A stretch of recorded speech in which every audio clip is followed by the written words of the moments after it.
You're listening to The Skeptic's Guide to the Universe, your escape to reality. Hello and welcome to The Skeptic's Guide to the Universe. Today is Wednesday, August 20th, 2025, and this is your host, Stephen Novella. Joining me this week are Bob Novella. Hey, everybody. Cara Santa Maria. Howdy. Jay Novella. Hey, guys. And Evan Bernstein. Good evening, everyone. Jay, going to Kansas. Have any of you been to Kansas before? Of course. I've been through Kansas. Okay. I've been to Kansas. I honestly can't remember. I don't know. I've heard about it. In 1981, my family moved from Dallas, Texas to Denver, Colorado. A part of it was a Midwest trip we took. So we went south up through the north, straight up the center of Kansas. Pretty much drove through. Then when my family moved from Denver, Colorado to Connecticut back in 1983, we drove west to east. So I literally did a crisscross of the state. I mean, we may have stopped for a meal, but that was probably about it. Well, stopping for a meal, I don't want to start beef here or anything, Evan, but you lived in Dallas first. Would you say Texas barbecue or Oh gosh, yes. Kansas barbecue? I know, I'm Texas all the way. I'm very biased with that, though. But I'm going to be open while we're there. I'm going to eat me some Kansas City barbecue. Absolutely. Yeah. Gosh, how can we not? Well, Kansas is like right smack dab in the middle of the country, you know? It is. Mm-hmm. You know, watch some documentaries on things like the Dust Bowl, like from the 1920s. It's an incredible just devastation of what happened in Kansas and much of that part of the country. And it's like a little piece of American history that you don't hear about so often. It's not talked about. It's not recollected about, but it's still unbelievable to learn about. Mm-hmm. Oh, yeah. And the fears of a future Dust Bowl, which very well, as climate change continues, very well could happen again. That was really a lot of soil mismanagement, right? Sure. Yep. Well, the good news is that we're not going to be dealing with that when we're there. We're going to be dealing with two shows. We have Steve, we like to call this the Private Show Plus, which is 3-hour live podcast recording and random, fun, sometimes crazy or ridiculous entertainment with audience participation. And George Hobb will be there with us. Right. And I say this every time, but it's worth noting that when we do these private shows, yes, we're recording a legitimate SGU episode, but we go off the rails. We don't hold back. We don't edit ourselves. Steve has to do all that. Yeah, we guarantee a minimum of 8 curse words. Solid curse words. The editing happens afterward before it goes into the show. A lot of post-production. So those are a lot of fun, not just for us, but the audience always has a great time when we do those. And then, we got the extravaganza. This is our stage show. This is a hour and 45 minute to 2 hour show where there's a few things going on. It has a backbone of science to it. We are teaching you about how you cannot trust your senses and how your brain fools you. And mixed in with that, there is a lot of, straight up improv stuff. George will pose crazy things at us, and we don't know what he's going to do, and it's all kind of an impromptu that puts us all on the spot. All the things that we've come up with, we've been honing this show for 10 years. It's a ton of fun. We really think that if you haven't been to one, you really should consider going to this. So this Kansas show is going to be, just like all the others, it's going to be a really good time. If you're interested, go to our homepage. That's theskepticsguide.org. And, the tickets are available there, and you'll get to see us. There's VIP tickets also available for that extravaganza, which is another thing where we get a little wacky. Mm-hmm. No, we take audience questions, and usually turns into a conversation about one or two things that somebody brings up. We get into details. It's a lot of fun, and you get some swag. You get to hang out. You get signatures, whatever you want. The other thing we have on the schedule, do we have the final dates? We're going to Australia next summer. Yeah, you want to hear all about that? Oh, boy. Oh, is this now official? Yeah, it's official. We're doing it. This is official. Yeah, okay, so we have dates. Yay. Okay, so it's a little complicated. Well, isn't that what science is all about, Jay? Because when you cross international date lines, so we will be very likely on July 18th of 2026. We will be doing a SGU extravaganza that night, and then a private show probably the next morning. So that'll be Sunday the 19th. Where's that, Jay? Where's the venue? That's going to be in L.A. Ooh. In L.A. Yeah, I'm so excited. Hometown show. I'm still picking the exact venue, but it's going to be, central to LA. Can you see if the Hollywood Bowl's available? I already have that rented out, but that's where we're sleeping. Those, it's going to be on those 2 dates. There is a chance that we might do both shows on the 18th. But of course, I'm going to work out these details very, very soon. But it's a lot of things to consider, and I'm in charge of moving a lot of people to a lot of places. So I got to make sure that everything lands exactly correct. But we will give you more info when that comes out. And then what we are going to do then is we all fly to Sydney, Australia, and then the conference will happen on Thursday the 23rd, Friday the 24th, and Saturday the 25th. It'll start with something happening mid-afternoon on Thursday that like this year, what did we do, Ev? We did the board game. Mm-hmm. Yes, the board meeting. Yeah, that board meeting was so much fun. We had a bunch of different games happening at about 5 or 6 different tables. And, things got pretty heated a couple of times. Evan got into a fist fight with someone over Monopoly. So we played a bunch of different games. Everybody got to give input on what the games are.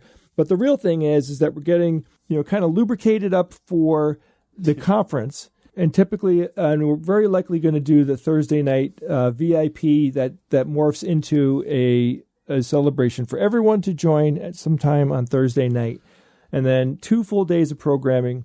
The thing about these conferences, these Nauticon conferences, is that we give plenty of time for people to meet, socialize, and hang out, which in our collective opinion is the best absolute thing about all of these conferences that we go to. It's being able to meet people, talk to people, make friends, whatever. All of that is, the things that I remember the most, particularly about going to TAM, was that I ended up making friends with like a couple of hundred people during those years. And the events that we do, I said are very audience participation. They're designed to have the audience not only interacting with us, but with each other. So it even further fosters this community. Correct. So that's going to be that. And then it's possible that we might be doing some type of engagement in New Zealand. I am still finalizing details. There's a lot of people have a lot of decisions to make in order to check all these boxes. But we're talking to those guys. If anything's going to happen there, it's going to happen the next weekend, which is the weekend of the 31st into August 1st. And we'll let you know more about that. But you're going to be able to buy these tickets for all of these shows very, very soon. Hopefully, at least the conference within the next week. And if you want us to come to your hometown, send us an email. But here's the thing, honestly. Just getting an email from one person saying, hey, come to this remote part of the world and have a conference. We'd love to, but, logistically, if you're going to fly 7 of us out, which is really what it takes to do the live events, we need to know there's enough people there that are going to come out and see us. So if you can give us any information about what the local skeptical audience is like there, that will help in our prioritization of where we can logistically go. Yeah. All right. Thanks, brother. Let's get started. I'm going to start us off with a little bit of a quickie. Boy. Let me ask you a quick question, though. What do you guys think about turning base metals into gold? Is this alchemy? Is it fiction? Is this ever going to be possible? Witchcraft should be burned at the stake. I'm all for this. I have to recuse myself, so I won't. I don't know. All right. When you think about turning a base metal into gold, what base metal do you generally Lead, think of course. about? Lead, yeah. Lead. Sometimes iron into gold. Uh-huh. What about Mercury? Yeah, isn't Mercury close? Is there a lot of gold in the planet Mercury? Is that what you're saying? No, I'm talking about the element Mercury. All right. So you know what that's called when you turn transmutation, transmogrification. Transmogrification. I like that word. There's also a more technical term, chrysopia. I don't like it. Well, I don't like it. That does not roll off the tongue. No, it does not. And it's got P in it. Chrysopia. All right. It's like onomatopoeia, but it's chrysopia. Anyway. We got it, but what the hell?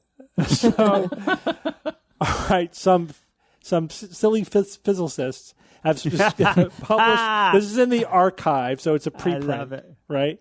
They said it's a really at this point it's like a thought experiment. They basically said they crunched the numbers, and it's possible to turn mercury into gold, into a stable isotope of gold, Au-197 specifically, from Hg-198, right? Very using close. the output of a fusion reactor, specifically a deuterium-tritium fusion reactor. So they ran the numbers, and they said that you could do this without in any way reducing the electricity output and also allowing for tritium breeding, which is critical. So tritium is a radioactive isotope of hydrogen, right? Hydrogen. It has 2 neutrons, right? Deuterium has 1. Hydrogen is just a proton, no neutrons. Deuterium has 1 neutron. Tritium has 2 neutrons. So it has a fairly short half-life, and it doesn't really exist in significant amounts naturally. So we would have to create it as we go. If we're going to have a fusion economy, we're going to need to make you could purify deuterium from water, but we're going to pretty much need to make tritium. So one of the ideas is that you could build a fusion reactor that breeds its own tritium from the hydrogen. And so they said you could do that, so a deuterium, tritium fusion, like tokamak plasma, fusion reactor that breeds its own tritium. And as a side reaction, if you just line some part of the chamber with this Mercury 198, it will turn it into gold. And they calculated the amounts that would be generated as just part of the running of the fusion reactor, and they concluded that the amount of gold that would be created would essentially double the revenue generated by the whole system. That's huge. Right there is my favorite part of it. They would make as much money from producing gold as they would from producing electricity.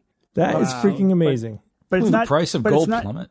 Yeah, that's the question. How wouldn't the key would be not to destabilize the gold market? But it sounds like it wouldn't be. It wouldn't do that. It wouldn't be that much. There's a lot of gold in the world. It'd be hard to. It wouldn't plummet, but it might affect gold prices. Yeah. Well, it said a couple of metric tons a year, so that's a lot. And this is just the volume. Initial... If you think about how dense and heavy that is, it's not a lot of volume. But yeah, it's. I wonder how much of an impact. But hey, man, even if it does drop gold prices a little bit, they're high enough anyway. Well, what's the limiting factor? What's to stop a private corporation from ramping this up? Jay, going crazy? How much gold do you think is mined every year? I mean, I've read weird statistics, Steve, where like the amount of gold that exists in the world is the size of an Olympic swimming pool or whatever. So like, oh no, it's way more than that. Right, I figured it was, but I've read things like that. I really, it's not ridiculous. I don't know. 2,500 to 3,000 tons of gold are mined each year. So adding a couple of extra tons is negligible. That's true. Wow. But tell me again, Steve, how renewable energy doesn't just blow away any other form of energy. I mean, we're going to have unlimited power and gold. Yeah. How much energy does this take? Or does it not? It's already happening. It's already happening. It's just using basically the radiation that's going to be produced by the whole process. Which is otherwise wasted, not captured for anything else. Yeah, basically. Oh, why not? If it's just lying around doing nothing, make it do something. Would it be radioactive for a while? Well, out of the gold itself, no, it's a stable isotope, AU-197. Fusion reactors will create radioactive waste from the containment vessels, that then have to be replaced, etc. So there is going to be some radioactivity, but it's not it's not using fissionable materials. Right. It's not going to be spent nuclear fuel. It's just going to be in the structure itself. So the gold won't be dangerous. No, it'll be a stable isotope of gold. Right. Yeah. So again, this is all theoretical, of course, just like fusion is all theoretical at this point. And there's a lot of non-trivial technical hurdles to getting to the point where we're going to be making commercially viable deuterium-tritium fusion. But this is just an interesting wrinkle to that, and yet doubling the profitability of a tokamak fusion reactor is an interesting idea that certainly makes it seem like it would be a better more commercially viable or commercially viable sooner or however, if this all works out, That's true. Interesting little tidbit. All right. Yeah. Kara, tell us about older Americans using artificial intelligence. Yeah, so there was a recent poll that was actually conducted at the University of Chicago for the University of Michigan's Institute for Healthcare Policy and Innovation. It's called the National Poll on Healthy Aging, and they've recently published their report. They interviewed a randomly selected stratified group of U.S. adults, 2,883 in total, with an oversample of non-Hispanic, Black, Hispanic, and Asian American and Pacific Islander individuals. Here's something I don't like. The age range was 50 to 97. But of course, in all of the write-ups of this, they show like somebody in their golden years. And I'm like, 50? That's not older That adult. annoys me. Yeah. That's a beard scratcher. Right. So everything is like, this reading is, it right there. this is how older adults, blah, blah, blah. I get it. I get it for use on a poll on healthy aging. I may know why Kara 50, because people are eligible for groups like AARP at age 50, and it could be just a you can grab data from sets like that. Totally, yeah. But So you're not in line with that. eligible for Medicare. You're not eligible for Social Security. No, unless you're disabled. Like 64, correct. Yeah. Yeah. So they basically asked a bunch of people, almost 3,000 people between the ages of 50 and 97 about their AI usage. And I'll give you some of the top line, but, they kind of open, there's a write-up in The Conversation by one of the study authors, Robin Brewer, who is an associate professor of information at the University of Michigan. And she basically wrote that, when we talk about AI, we're often talking about like AI use in schools or AI use in the workplace, and it sort of biases the conversation toward younger people. And I do wonder, when I think about AI, I guess I kind of just assume that most of the people using it are younger. And that may still be true, but older adults do use AI. They use AI maybe in different ways than you would think. So 55% of people who responded to the poll said that they have used AI technologies that you speak or type to for a bunch of different purposes. But interestingly, what do you think is the top category? And it's one I wouldn't have even thought of for use. Google Home or Siri devices. Yeah. Yeah, so 80% used AI-powered voice assistants. Yep. 96% used AI-powered home security devices. I didn't even know that was a thing. Huh. I guess it makes sense. But yeah, home security was by far the number one category. And then AI-powered voice assistants. After that, I think it was closer to 1 in 4 had used so of the people who used some type of AI technology that they could speak to or type to, voice assistants were much more popular. About half of the people who reported using either of those reported using a voice assistant within the past year, and only 1 in 4 reported using a chatbot or something like ChatGPT. So that's actually one of the least popular mechanisms. Would be like an LLM or like an possibly because they can't type as fast as younger people. Maybe could be, or it could be that same thing we talked about a little bit on the show last week. Like they might not see the utility or know how to do it. And a lot of these other tools and technologies like home security devices like Alexa or Siri, it's like just built in to the technology they already have. Over the past 10, 15 years of this technology being available. Yeah. So, there are some, I'll give some more kind of outcomes of the poll, but I'll try to contextualize them a little bit. The author of the write-up here in The Conversation and one of the authors of the study mentioned how independent living is a really important component to this conversation. Most older Americans want to live at home, and they want to live at home independently or with minimal support. And one of the ways that they can do it, because they either don't want to live in a long-term care community or they can't afford to, is to use AI tools. And a lot of older adults say that AI in their homes is actually making it easier, and it's helpful for them to live safely and more independently. So I mentioned before AI-powered home security devices. Nearly everybody said that they feel safer using one. They also talked about trust in AI in the study, that, a lot of older adults are struggling with whether or not they should trust content that was generated by AI, which I think is a good thing. So 54% of them said that they trust it. 46% said that they don't. I wonder how that maps against younger people. But interestingly, the more people used it, the more they said that they trusted it.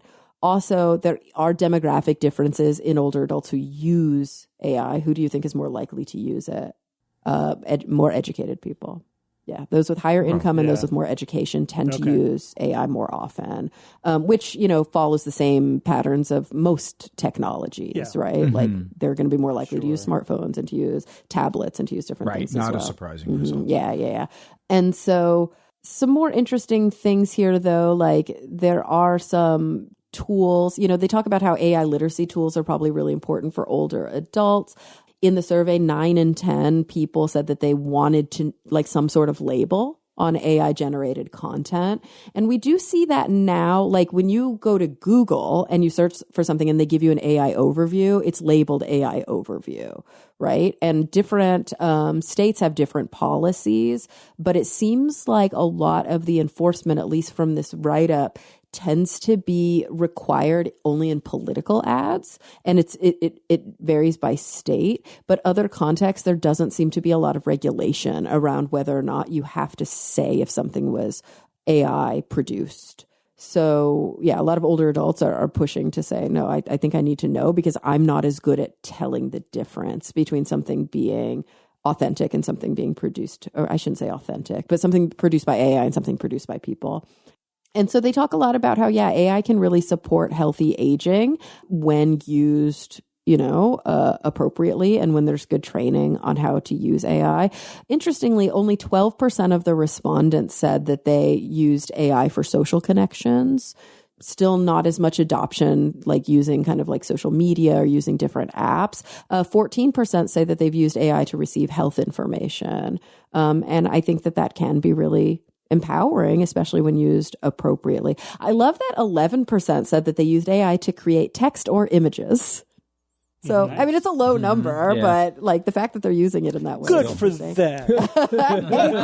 I don't do it, but I'll be in your demographic in about 8.5 years. And then 9% said that they used it to plan like a trip or another activity. Mm-hmm. Good. Yeah. So it's interesting. A lot of people are using AI across the board, and we shouldn't ignore or bias our literacy training and even our marketing towards younger people, because it is a tool that I think can help everybody at any age. Yeah, I love it as the idea of using it for people who are in that gray zone, to help people be independent longer for whatever reason, because of normal aging or because of any other disability. So, before I retired, many of my patients are in that gray zone, right? This is like an almost weekly conversation that I was having with some family member and patients about, should they continue to drive? Can they live independently? What support do they need? And just because of at least in the United States especially, we don't really live in extended families as much anymore. When everyone was living together, that was kind of people's parents would live in the house with them, and that's how you would take care of it. And now we don't really do that so much. So like even GPS helps people who are in that gray zone where like they can drive, but they might get lost every now and then. But if they always can hit take me home and can find their way home, it keeps them independent longer. Yeah. And I would love to see an AI app that's really designed to be an AI assistant for people who are trying to live independently, who are kind of in that gray zone, who are kind narrow of marginal. Purpose for that. Yeah, absolutely. Like just a that has all of the reminders in one place. Orienting. Right? Help dispense your pills too, right? So many little things. It's like just what we used to call like an ectopic brain. Like this is just helping you remember all things you need to remember. Checking in. They can also give you reminders. They can answer questions. They could contact your family, your contacts, like your in case of emergency kind of people, if necessary. Like remind you where you kept your keys. Like all these little things that people can have difficulty with like minimal cognitive impairment or early dementia, for example. Absolutely, and even they can humanize dictate their letters to the editor to the AI. Yes, they could. And it could be humanized too. I mean, I think oftentimes we think about these things in sort of like a cold, clinical or like technological way, but obviously an older adult who maybe is experiencing like mild cognitive impairment, to have some sort of app or AI assistant that's like on a device or on a phone. We could talk about, connectivity, like the Internet of Things and tracking tags and things like that for, like you mentioned, keys in their car, integrating all of that into one place, but also with photos, with voice notes, with a lot of like rich reminders of family and of home, I think could be really beneficial psychologically. And also make them feel less lonely. Oh, for sure. Yeah. I think that's a huge part of it. And so maybe it'll be interesting to watch these data and see if those numbers go higher as individuals, or the numbers at least on AI use for social connection go higher, the more AI becomes, part of people's daily lives. So let me pivot a bit, because we spoke about AI last week. We got a lot of feedback from it. And I thought a lot of the feedback was quite honestly unfair. And it was mostly of like, you guys are too positive about AI.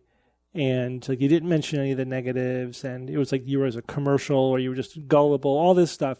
It's like, well, first of all, we were talking about one very specific thing. We were talking about ChatGPT 5 and is it useful, right? Just how good is it as a tool? We can't go into every aspect of every complex topic every time it comes up. Plus, Steve, the other component here was that this was just released. I want to wait a little while at least before we get some real serious feedback. And to be fair, I went through a lot of websites looking at a lot of information, and by far the main thing that was being reported so soon after the release was this pushback, this major pushback of the release and how bad the release was. And which we talked about. You talked about. Which I talked about. And of course, the other, the people that felt like they had lost a friend because the earlier models were no longer available. I mean, that was everywhere. And that definitely needed to be discussed. So yeah, I think it would take us an hour to talk. If every time we brought up, like on this news item, do we have to go through the litany of all the positive and negative on it every single time we bring it up? So I don't think so, but I do think that sometimes the critical feedback that we get, and maybe I'm an opposing voice here, is I'm often the person who's like, I don't use this and I don't really get it, and maybe I don't need it, maybe I do. And I think that you guys did a good job of explaining to me like where it's helpful and why maybe it's not necessary. I think what I want to remind listeners of is we have dedicated whole news items to the environmental impact of LLMs. Yes, we probably could mention, because I think sometimes we can be gushy about new technology. Like, this is so exciting. Yeah, sure. And in the same breath, we have to be mindful of the fact that it could also be somewhat detrimental to the environment, or these might be other drawbacks. Yeah, but this is a chronic issue that comes up. Like how sometimes we have to expect people to understand that when we talk about a complex topic like this, it's cumulative. I say we've talked about this in 20 news items, and we can't talk about what you want us to talk about every single time. Exactly. We're going to be talking about different aspects of it. But let me just run through all of the issues I did this when I wrote about it on my blog very quick. So yes, LLM training is very expensive. Data centers use a lot of energy. Training can violate creators' rights to use their own material without compensation. There's a lot of hype surrounding AI, and the reality is way more modest. AI can be disruptive and cost jobs. They still have problems with hallucinations. They have a problem with sycophancy, and some people are falling into emotional relationship with software owned and controlled by a corporation. They are causing problems for teachers, as it is now trivial to have AI do your work for you. And AI is creating a tsunami of deepfakes. Yes, so every time we talk about AI, assume that we are caveating it with all of that. Because we have talked about all of those things before. That is true of AI. I don't think by saying, it could be a useful tool, we're saying we're minimizing these problems or endorsing any particular regulation or non-regulation, whatever. We've also been pretty clear that we feel AI needs to be regulated, that we feel that companies who are training AI need to be responsible for their own energy production. These are trillion-dollar companies. They could make sure that they're powering their data centers with green energy. All those things. That's not going to happen under the current administration, but whatever. Yeah. So give us a little bit of credit. We talk about all these things. You have to recognize that this is a bit of a cumulative topic that we talk about over many, many episodes. And no, we can't go into an hour-long discussion of all the negatives every time something comes up about AI. And I'll say for myself, it's a freaking useful tool. we need to find a way to make it work. I don't think Yeah. just abandoning it because of these downsides is the way forward. It's first of all, it's not going to happen. So you're living in nirvana. Right, that's not. Yeah. Other countries are working on this as well. It's too powerful a tool not to figure out how to make this work well. But these now is the problems time are to all figure- solvable. They are Yeah, all they solvable. are.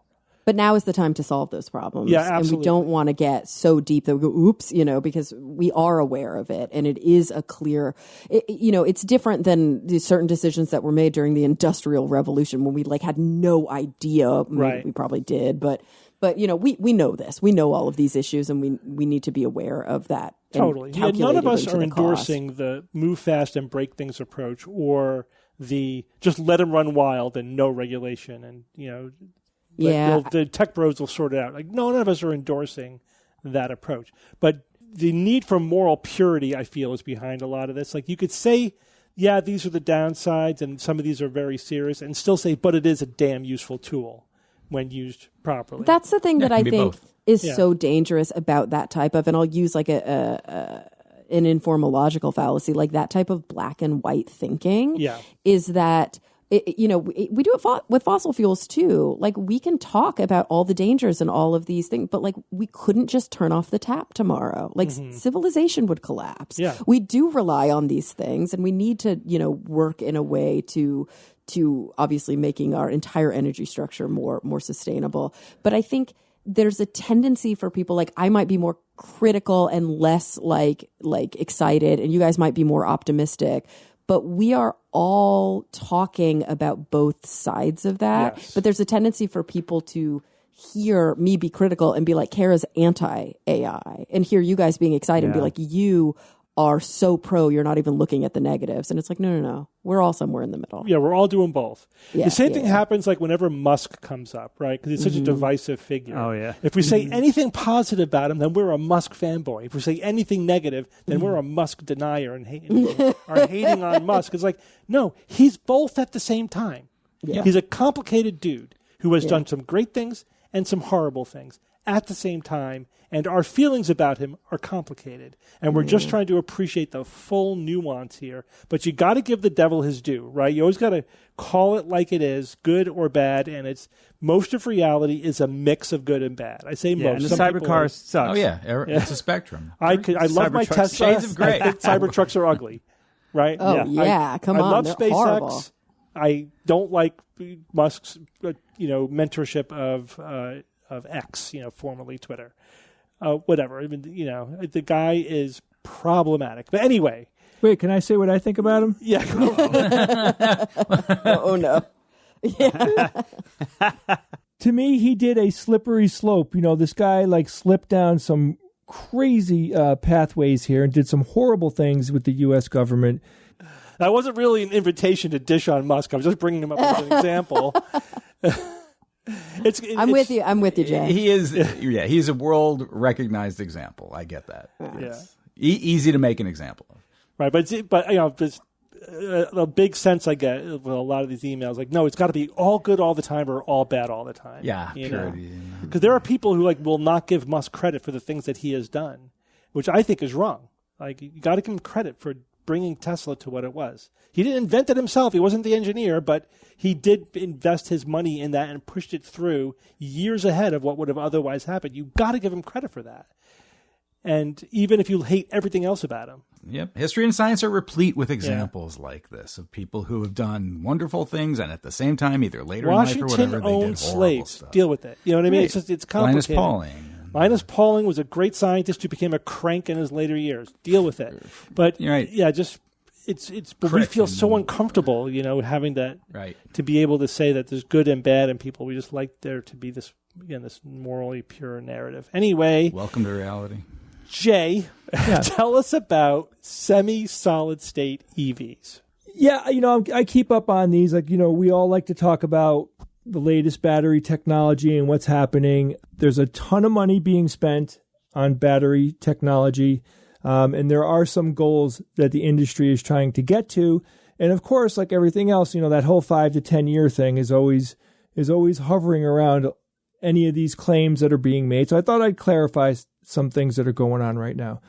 Like I said, there's a ton of companies out there that are trying to make batteries safer, faster charging, longer lasting, bigger energy storage, and solid state batteries have been pretty much thought of as some kind of holy grail that will replace the flammable liquid electrolytes in conventional lithium ion cells.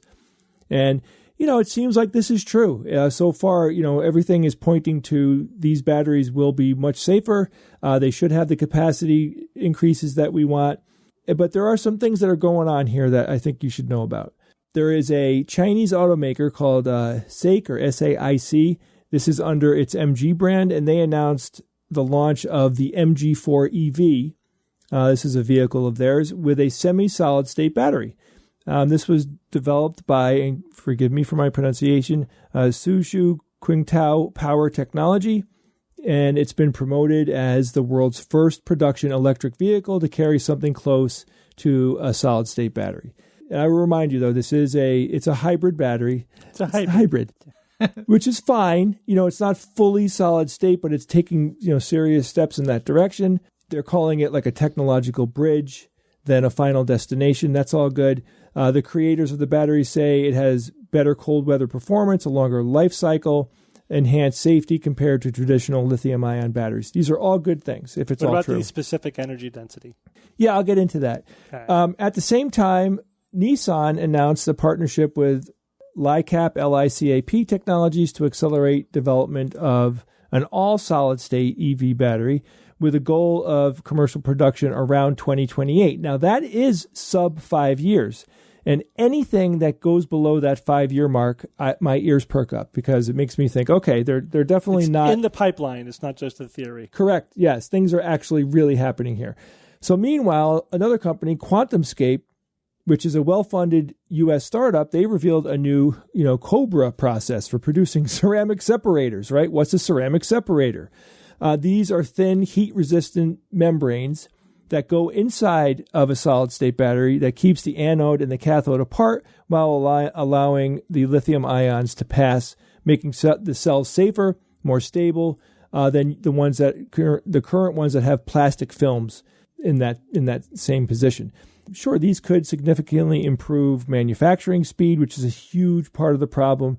It is one of the biggest bottlenecks that are preventing solid-state batteries from scaling up. So this right there, that one piece of technology that was developed by this company could solve that problem, and solid-state batteries are no longer going to have the manufacturing bottleneck to prevent them from going, worldwide. Now, there's another company called Stellantis. Have any of you guys ever heard of this company? No, yes, Stellantis. I've heard of Stellantis. It's one of those companies that wouldn't be a big surprise if you hadn't heard of it, but you know of it in a sense. Stellantis made headlines earlier this year when it validated solid-state cells from Factorial Energy that can reportedly charge from 15 to 90% in just 18 minutes at room temperature. And those are good numbers.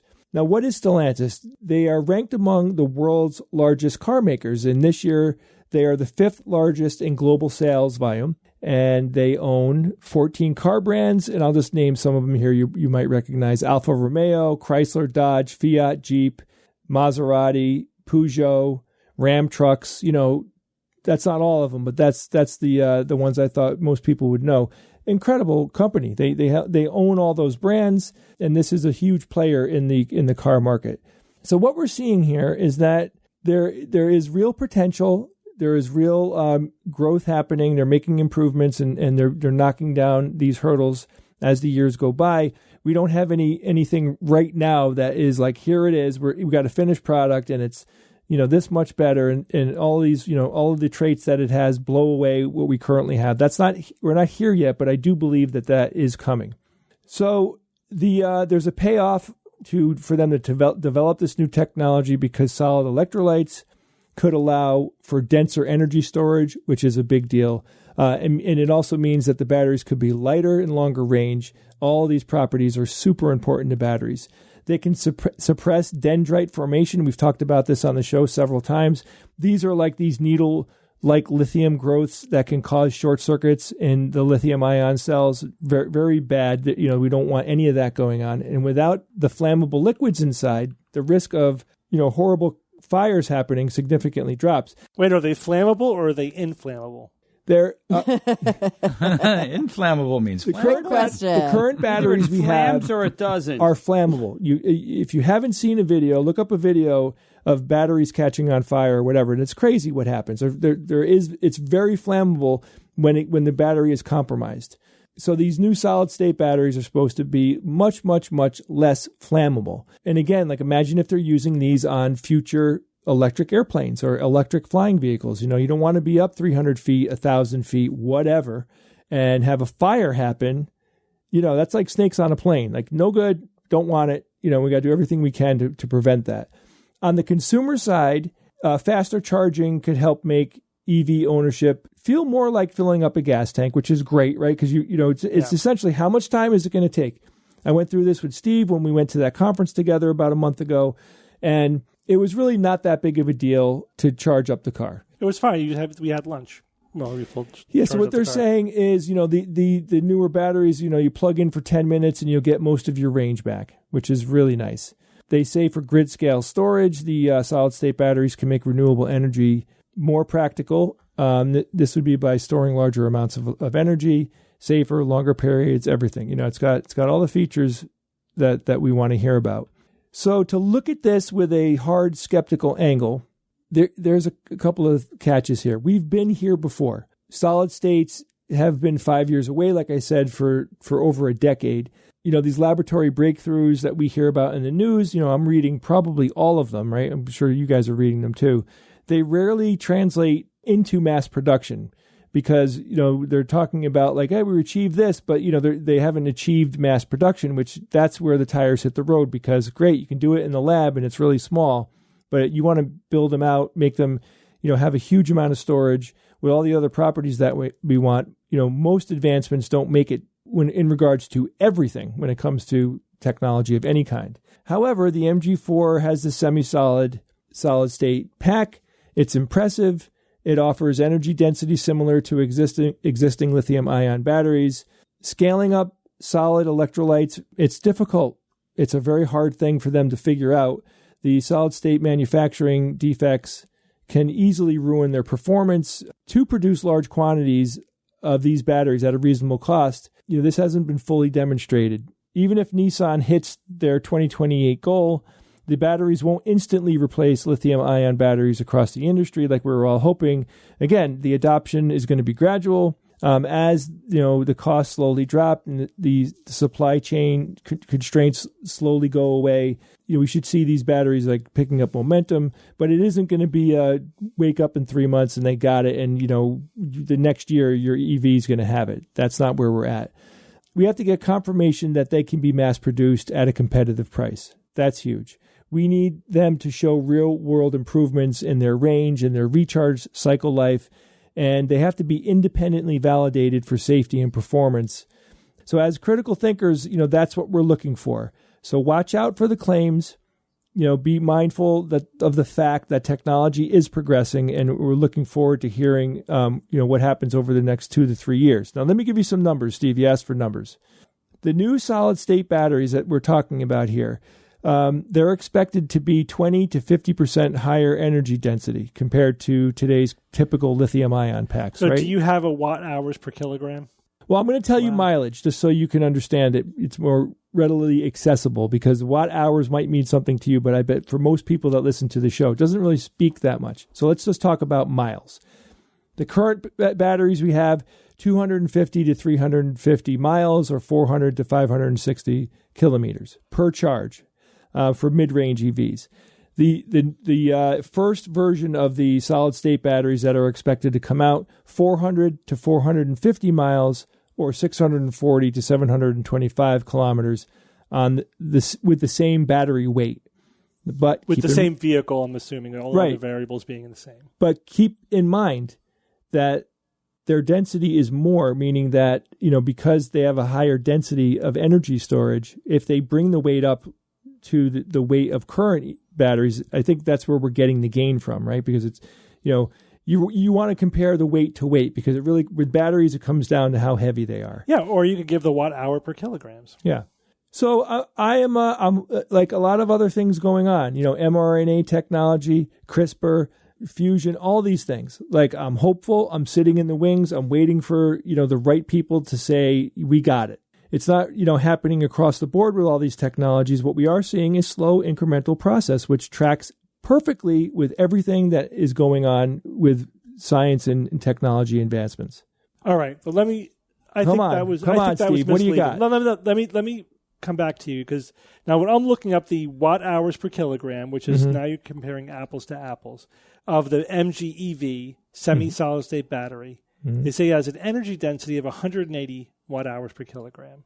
Okay. Right? 180. Yeah. Current lithium-ion batteries are 160 to 250, so it's right in the same range. But not only that, the current silicone anode lithium-ion batteries are already reaching 500 watt hours per kilogram, with prototypes getting up to 700. Wow, now, that's a lot. Solid state could potentially get up to 800, but here's the thing. I read 900, but that's pie in the sky, I think. That's fine, but whatever. But the ultimate potential. So the thing is, silicone anode lithium-ion batteries are already in production, already in mass production, and they use the same production equipment as the lithium-ion batteries. Ooh, and so I think for the next 5 years, that's going to become the state of the art. They're coming out in 26, 27 EVs with these batteries. Oh, I agree, basically Steve. with twice the energy density of the current, typical. Yeah, we've talked about this. We've talked about it. That's coming for sure. So the solid state batteries are years away from beating that. And but how safe are those new batteries? They're safer than the current ones that we're using. That's fantastic. Now, I think the solid state has more potential, but I think that's the battery of the 2030s, to be honest with you. That the next 5+ years are going to be the age of the silicone anode lithium-ion batteries, and then sometime in the 2030s we might see solid state, unless something else eclipses it. But that's what I think, because it's going to take that long to get the production costs down and the watt hour per kilograms, the energy density to. It's not fair to compare it to last year's battery. You got to compare it to the thing that's going to be coming out in a year. You know what I mean? At the same time. Yeah, okay. Which is already like in the 400, 500 watt hour per kilogram range. So we'll see how it plays out, but it's all good. It's a good problem to have, right? We have two great options on the horizon, and like predicting which one is going to eclipse the other, who cares? Whichever one does, it's good. We're poised for doubling basically energy density in our car batteries, which is going to be great. What we need is Tony Stark to create a real arc reactor. Yeah. And put them in everything. Is he listening now? Maybe he can. He probably contact us. Okay, good. No, I think he should only put it in his own chest and never use it for anything else. I know. Well, I guess he says it's dangerous. He doesn't want. That amount of power is dangerous. Yeah, but the radiation can make gold. So gold. That's like double the price, double the value. Either way, you know what? I'm glad to see technological progress happen. I love it when these big companies are spending billions and billions of dollars to push the ball forward, because they, of course they're doing it to make money, but everybody benefits. All right, thanks, Jay. Bob, tell us about non-surgical LASIK. Yeah, this one was fascinating, guys. Researchers have described a new technique for fixing common vision issues like nearsightedness, and their experiments on rabbit test eyeballs show that it could really be an alternative to LASIK surgery that is completely non-invasive, pain-free, and other interesting adjectives. So they released this information at a recent fall meeting of the American Chemical Society, and these researchers were from Occidental College and the University of California at Irvine. All right, so imagine treating your myopia or nearsightedness, right, in less than a minute, non-invasively, no scalpels, no lasers, no cutting, no pain. It seemed to me when I was reading this, it seemed more at home at the Enterprise's sick bay, and then, rather than a clinic of the near future. It was really fairly remarkable, I think. It was such a cool idea that I never would have even guessed was even possible. Retinax 5. Yeah, right. And this might be possible before we all die, except you, Steve. And this technique is called electromechanical reshaping. This is where Steve should have said something similar to like, yeah, but you're older than me, Bob. And I would have said, yeah, but I'm Bob. But okay, so that joke failed. Sorry, I didn't feed you the line you were hoping, Bob. Yeah, it was a reasonable probability. Yeah, but I didn't play your game, Bob. Yeah, that's okay. Still, everyone was laughing at you. All right, so this works. All right, guys, serious. This works by essentially relaxing your cornea so that it can be molded into the optimum shape and then making it rigid again so it holds its new shape. So that's kind of like the 40,000 foot overview of what's happening here. So it's like taking Jell-O. This is the lame analogy I came up with. It's like taking Jell-O and making part of it softer so you can change its shape and then making it stiff again. So how do they do this? That's the key, right? How do you even do this? How do you soften the cornea like that? They do it by putting a platinum contact lens on your eye, specifically right over your cornea that has the precise desired shape for your cornea, right? So it's like a mold of what they want your cornea to be.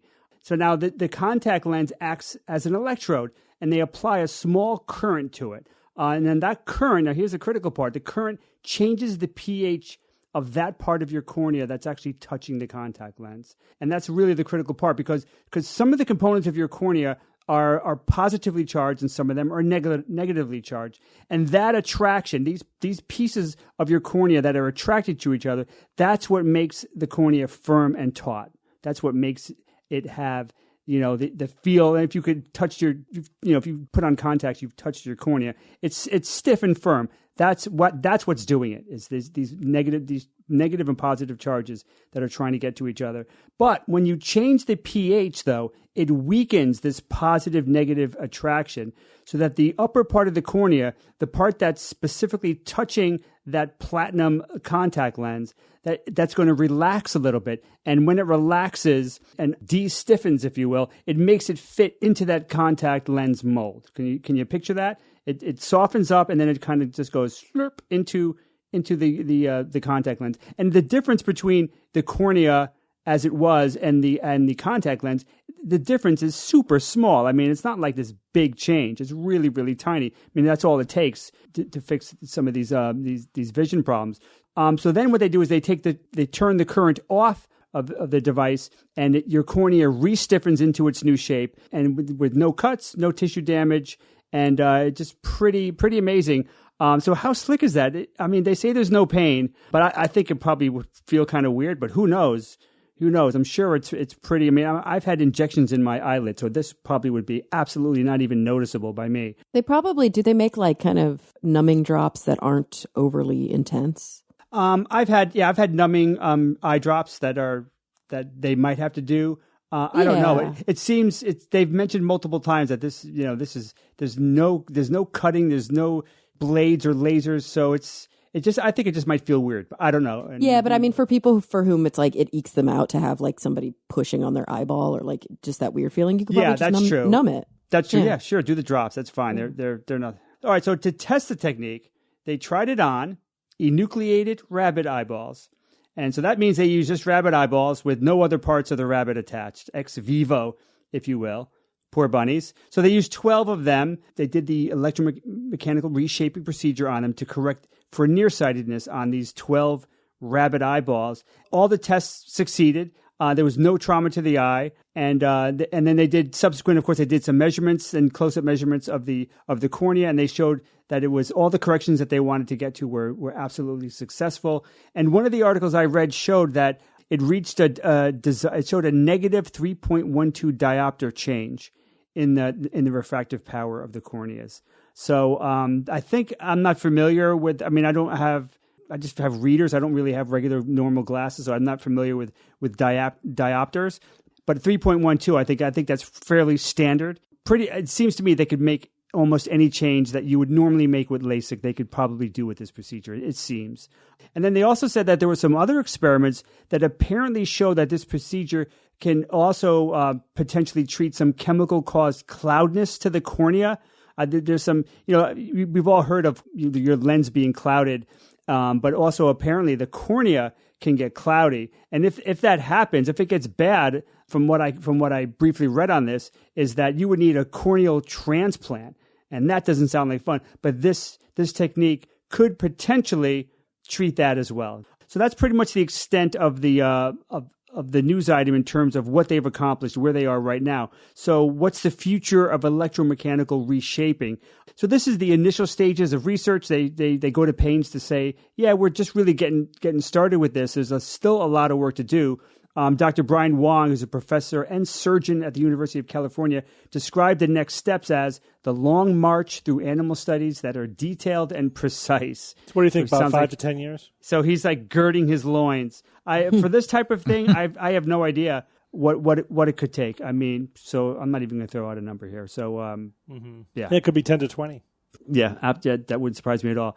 Obviously, what the team's going to do in the near future is determine, what kind of cornea corrections are possible with the electromechanical reshaping. Certainly, they'll be trying, for the full trifecta, nearsightedness, farsightedness, and astigmatism. But remember, presbyopia, they can't be directly corrected with this technique since that's a lens issue. And this is the cornea. It's treating the cornea. It's not treating the lens. But apparently, it may be able to help a little bit by tweaking the cornea to help or at least improve presbyopia. So there's a little bit of hope for me for this because that's what I have. So that's unfortunate for me, but still fascinating technique that could potentially be a really viable alternative for LASIK. And LASIK's great. There's like a 95% success rate. Almost everyone in my family's had it. Many people in my family have had it, and they've all done fantastic with it. But there are some people that don't tolerate it. Or don't forget, when you do LASIK, you're using a laser to cut into the cornea. So you are destabilizing the cornea, and it could have your worst case scenarios. I'm sure are not fun with that type of when you mess with the structural integrity of the cornea. Things when it goes bad, it goes bad, even though it's extremely rare. So it seems to me that this type of technology, where you're not even doing anything like that it would potentially be even greater than 95% success rate. It seems, based on this technique, as far as I could tell, anyway. But so just an interesting little new research that these guys have done that look interesting and very promising. All right, we'll have to give an update on this in 5 to 10 years. Yes. All right, thanks, Bob. Sure, man. All right, guys, again, I like to start my news items with questions. There was a recent study looking at the comments online, and this was to videos on YouTube and Twitter. And what do you think was the most common response when somebody objected to the content of the video or a previous comment? You mean, how did those people reply in the negative? Yeah. You're a jerk. I mean, probably some. Oh yeah, probably just being like you're like, a dick or something. Didn't address the subject at all. Just didn't like. You're a shill for Big Pharma. That's exactly correct. It was an ad hominem attack.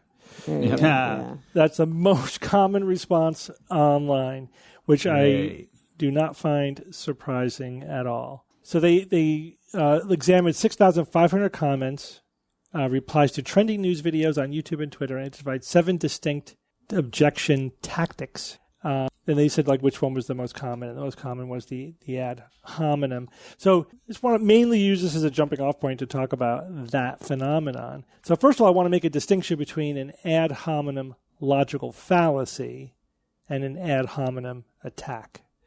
They're just talking about an ad hominem attack, which if I said, Jay, your meatballs suck, that would be kind of or you're a bad, more to the point, you suck at making meatballs. That would be an ad hominem attack, right? But an ad hominem logical fallacy would be like, Jay, you're wrong about this because your meatballs are terrible, because you can't make meatballs.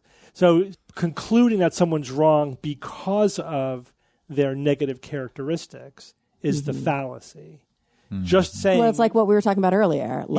Elon Musk is a dick, so Teslas suck. Right.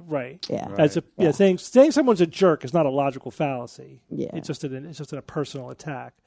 Saying that they're wrong about something because they're a jerk is a logical fallacy. There you go. Does that make sense?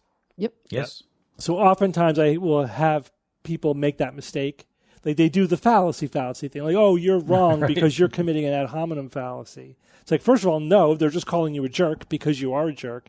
And second, that doesn't make them wrong anyway. Right. It just means that that's not a good or a nice or a viable really line of argument. Doesn't mean that the conclusion is wrong. That's the fallacy. And I'm sure you guys do as well. I'm not sure if you do as much as I do because I'm managing 2 blogs. And managing blogs involves paying somewhat attention to the comments. I occasionally dip into the comments on my TikTok videos and on our YouTube and sometimes even on just when we put the show up on our Patreon page. It is absolutely the default mode of most comments is to be attack anyone you disagree with. And oftentimes, I had an anti-vaxxer come onto my blog recently and out of the gate opens up with a frontal assault of ad hominem attacks. In terms of you never look at the evidence, you're a shill, you're corrupt, blah, blah, blah. Of course, it could also get even worse if people use, people have racist, sexist, whatever. Yeah. Can be part of those attacks. But the thing is that skeptics do it too. Oh, sure. And we do have to be very aware that we tend to do that. It's so tempting. And again, it's not necessarily even wrong. But as soon as you start to as soon as you frame your feedback towards the person, not that this argument is weak or this argument is wrong or it's not backed up by citations of evidence or whatever, but saying that you're gullible or you have these negative attributes or you're a true believer or whatever. That's really, it's a weak form of argument. Sometimes it evolves into a logical fallacy if you start to use that as the basis for saying that they're wrong. So you have to be very, very careful with that. And this happens almost every time we talk, when we were just doing this today on a live stream, and we were doing a long format review of a video, and it was horrible. The person was a psychiatrist who was basically shilling her book where she says there's evidence for life after death and, dualism and all these things. And she's just trying to brand herself, make her own guru brand for herself, right? Mm. But, it's just inevitable that we get into a conversation of how much does she believe her own nonsense? How much is she, just straight up lying? Is she a fraud or is she a true believer? Is she sincere? And, how fake is this whole thing? The thing is, we usually don't know, and it usually doesn't matter. Mm-hmm. You know what I mean? You're better off just not focusing on that. Don't go there. Yeah, unless, again, my standard is if I have actual evidence that someone's a fraud, that's different. Right? We've talked about psychic surgery before. Oh, sure. Somebody's palming the chicken parts and pretending to pull them out of people. That's not a true believer. That's a magic trick. That is deliberate deception. There's really no other way to interpret that. If you catch somebody in explicit deception, then you could draw conclusions from Peter that. Popoff. Peter Popoff. Yeah, you have the radio, signals from backstage, right? Things like that. That's clear fraud. But most of the time, it's, again, this gets back to the clean narrative type of thing. Most of the time, it's a complicated mix. And I think people have, some level of belief, right? But then they cut corners and they have some awareness that they're cutting corners, and they engage in motivated reasoning, and they may have some sense that, they're really, making a lawyer's case for one position and, really pushing hard on the narrative that is in their interest. That's not the same thing as lying or being a fraud. It is more of what psychologists call bullshit, literally, as a technical term, meaning an indifference to whether something is true or not. Lying means you have to know it's not true. Bullshit means you don't care if it's true or not. Mm. So I think that most people are somewhere between sincere and self-deluded and bullshitting, or sort of the pious fraud, where they are saying something that they know isn't strictly true, but they think it's justified because they do believe the conclusion. You can't read people's minds, and you can't really know. Just police yourself. Don't just go right for the ad hominem. It's cheap. It's easy. Doesn't really get you anywhere. try to discipline yourself to, in my opinion, this is just more effective, especially if you're tussling, in the comment section of something online. Because the conversation just degrades so quickly once somebody goes ad hominem, especially if somebody else. That's when I find myself doing it most, when somebody else goes there first. You know what I mean? Mm-hmm. Like they come at me guns blazing. Whoa, yeah. It's hard to be charitable at that point. But you are always, Steve. I tend to be, at least the first time. But I will occasionally say, oh, yeah, that's spoken like a true conspiracy theorist nut job. Like that. Right. Occasionally those kind of things will come out. I love Seriously, those. What do you want to do? Invest your time in somebody who's going to throw ad hominems around, or invest time with someone who's going to try to, make some rational points about things. I mean, It's a no-brainer to me. I wouldn't waste my time with those people. Yeah, again, remember, most of the time I'm engaging in a conversation with somebody online, it's for the audience, not for them. Mm-hmm. It's not about them. It's about the people who are onlookers to the conversation, setting the record straight, especially in my own blog. I'm not going to let propaganda drop on my own blog and not straightening it out. And then we all have, I also have continuously confront, you guys tell me what you think about this, the endless dilemma of how heavy-handed moderation you do, because the way I see it, it's a catch-22. If you have light moderation, you can't have no moderation, right? No moderation is just crazy time. Like, you can't do that. But then you will just accumulate psychopaths over time, right? You have to be able to at least get rid of the psychopaths. But if you have light moderation, you do end up with a lot of trolls, although I would argue that troll is often, there are some behaviors, but it's also in the eye of the beholder. If you have heavy moderation, you end up with an echo chamber. Then you can have a pleasant conversation only with people you agree with. So there's some utility to allowing the trolls in. Well, I'm always trying to allow enough for there to be active conversation, and as long as I feel like it's being handled, but there's this big gray zone of people who. But it's good to practice those skills too. Yeah, but then I get other commenters complain about not having more heavy-handed moderation. Well, but it's kind of a no-win scenario. You can't satisfy it. It's kind of a no-win scenario. I know. It's like they poison it for everybody. As long as you're consistent in your policy, I think, then and you set one, and that's it. It's the way it is. Oh yeah, I mean, but there's always going to be some subjectivity in that kind of policy. But you can't avoid that. No, I'm fairly consistent with. I don't moderate science-based medicine. Other people do that, and they're way more heavy-handed than I am. Neurological, I'm pretty light. I ban people on a regular basis, but it's only the worst of the worst. I have a pretty high tolerance for people who I completely disagree with, as long as they're having a conversation. You know what I mean? As long as I think there's some utility to it. It's still frustrating. It is frustrating for people to drop absolute propaganda or to be corrected on the same misinformation over and over and over again. There's no learning curve. It's frustrating. But of course, if I banned everyone who did all of those things, there would be nobody left. You know what I mean? There would be like 3 people who all agree with each other. So that's disappointing to hear. It's just, I know, it's unfortunate. Yeah. It's unfortunate. And part of it also is cultivating sort of a culture by example. That's why I think it's so, especially for me, if it's my own blog. If I let loose, then that gives everybody permission to do it, right? In a way. But I struggle. I struggle with where's the optimal moderation policy? I don't think you could fix the problem of internet balls and all the problems with social media with comment policy. It's just trade-offs, and it's pick your trade-off. But there's no solution. There's only trade-offs, right? There's only trade-offs. The saying goes. Right.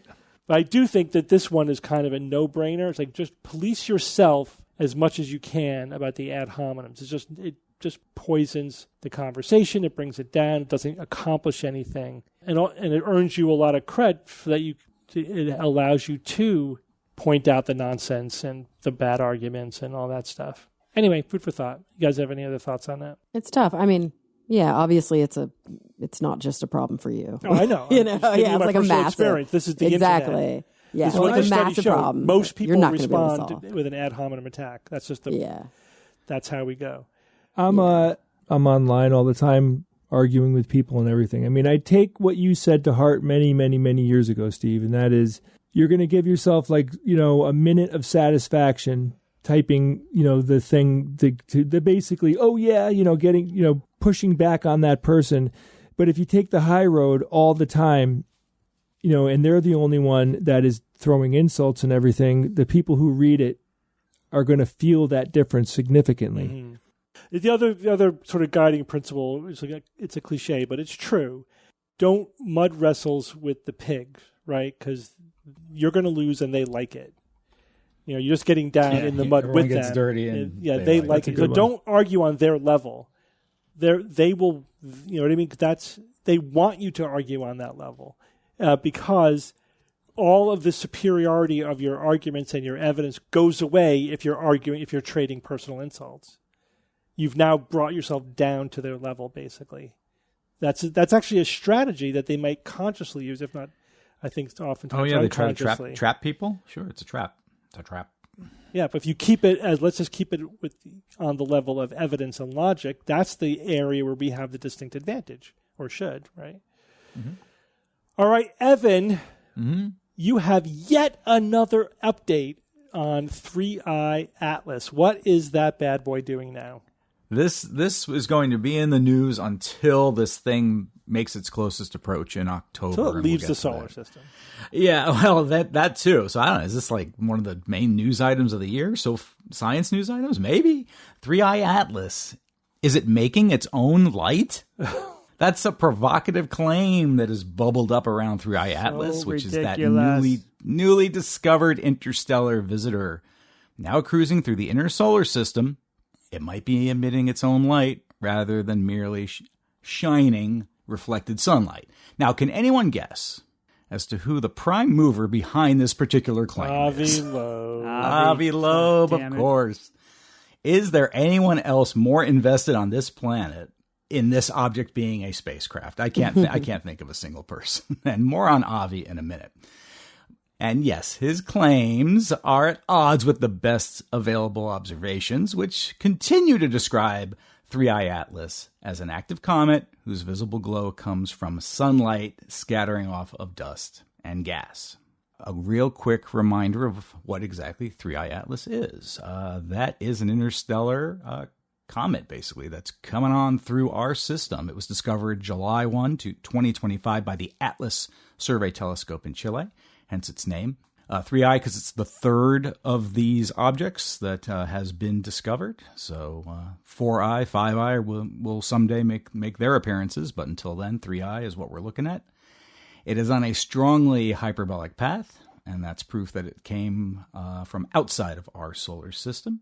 The perihelion will be October 29, 2025. So that's why I said in October. Well, what is that? Near Halloween, right, Bob? Yeah. The Halloween comet. I'm loving it. That's cool. Yep.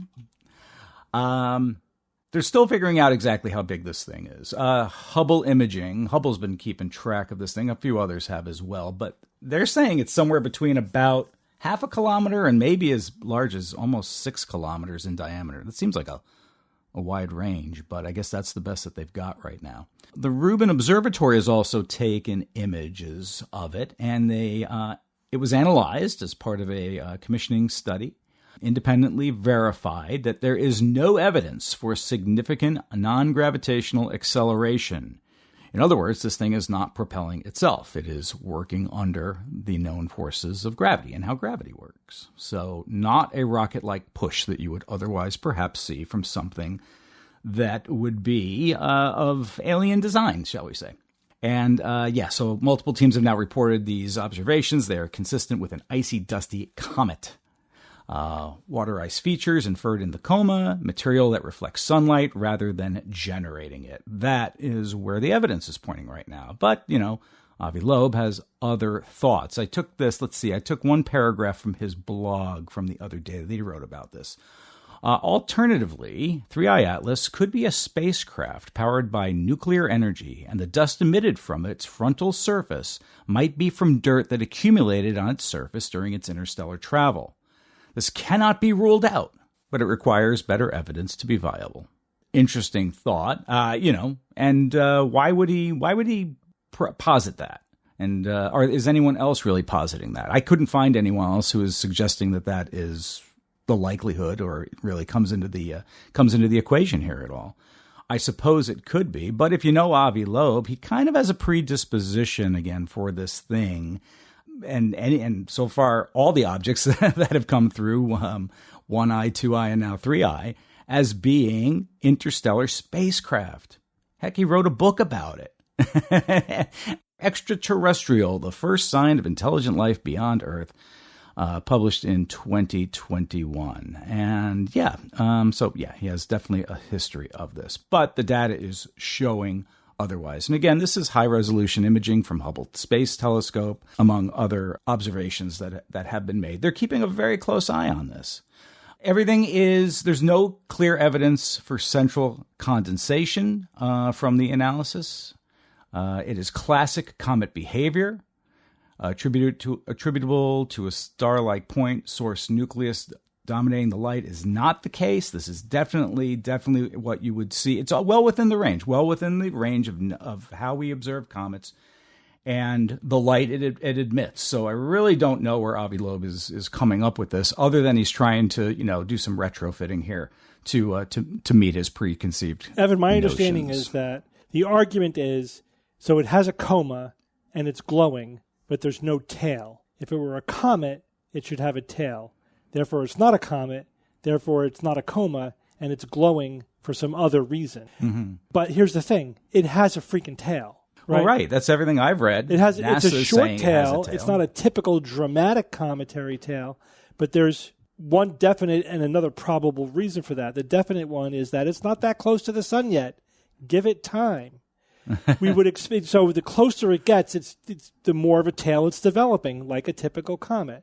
The second thing is, though, that it may not have the same composition as regular comets. This is the first interstellar comet that we have detected.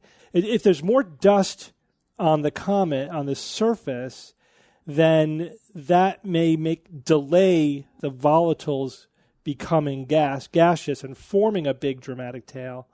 And right now there's the short dusty tail. But once all that dust goes away, then we'll start to see more of a dramatic typical comet tail. We'll see.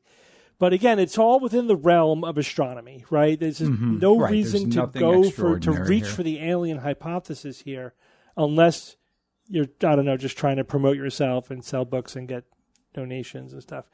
But yeah, it's just, and every prediction he's made has turned out to be wrong. Correct. Every time he says, "Oh, it's doing that," it has this feature. It's bigger than it should be. No, it's actually not that big. It doesn't have a tail. Actually, it does have a tail. Everything with all these interstellar objects. So it's not impressive. No, not impressive. And he has a bad track record of doing this. I brought up a news item, I think it was 2 years ago, when they got some of these metal spherules they collected off the floor. Oh, yeah, that was a good one. Of the Pacific Ocean. And Avi Loeb said, oh, yeah, that was from the interstellar meteor that crashed, and here it was. But it turns out it wasn't from that, because he was using data. It was seismic data, basically suggesting that there was a loud explosion over here. There's where the crash was. No, what it turned out is that where the instruments had recorded that, there was a truck driving by the facility, and it recorded the rumble of the truck, not the right. So it's like the kind of thing, right? Exactly, bad science and stuff. We've seen, what was it in Virginia or West Virginia, where the microwave was interfering with signals, and they thought it was alien signals, right? So those kinds of ideas, though, don't even come into his entire calculus before he's suggesting these things. He must certainly know about terrestrial interference on measurements and things. He'll bring it up. He'll pay it lip service. But the thing is, there's no reason at this point to even hypothesize this could be alien. Exactly. The only other than to try to retrofit what he's talked about before, because he has said what the Oumuamua was a interstellar visitor under its own propulsion of some system. So that's basically the rehashing of this again. So that's it. And certainly the media likes it. They made it. It made it to headlines everywhere. So which is probably why it's happening. We'll know a lot more about it as it gets closer. All right, thanks, Evan. Jay, it's Who's That Noisy time. You want to do that again, huh? I do.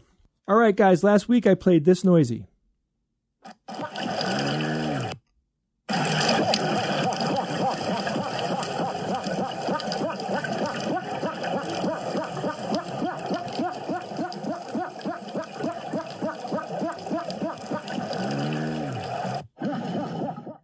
Yeah, so that's the thing. Don't like it. I'm not surprised, Kara.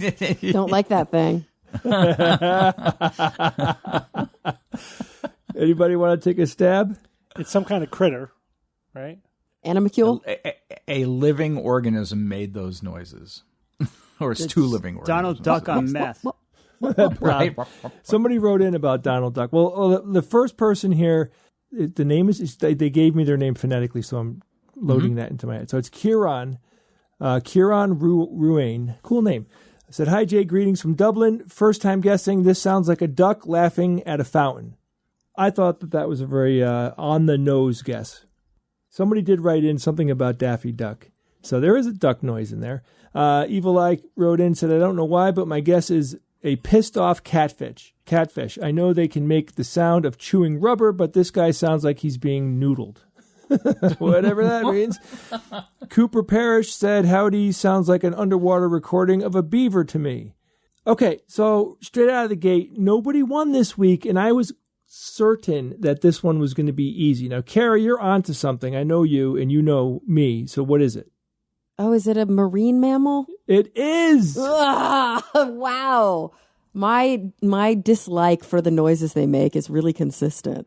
Yeah, it is. I mean, when you said that, I'm like, oh my God. And nobody guessed it. I can't believe it. I only guessed it because you said that. I never would have thought that was a marine mammal. Yeah, but you still didn't like it. Manatee? Exactly. My brain knew it was a marine mammal. From the person who sent it in, Andrew Denman, he said, apparently it's the vocalization. Apparently. It's the vocalization of a monk seal. But it does kind of sound like a human in there. And he thought it was funny. He said it sounds like he's saying work, work, work, work. So listen to it again.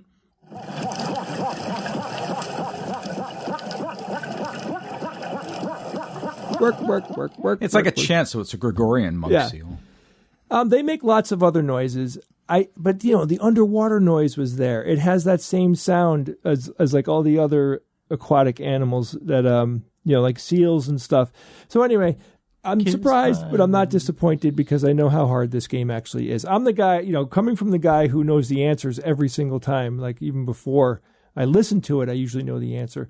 So anyway, good try, everybody. Lots of fun guesses. There was a hell of a lot of not ready for prime time guesses that people sent me that are funny, but I couldn't use for obvious reasons. You know who you are.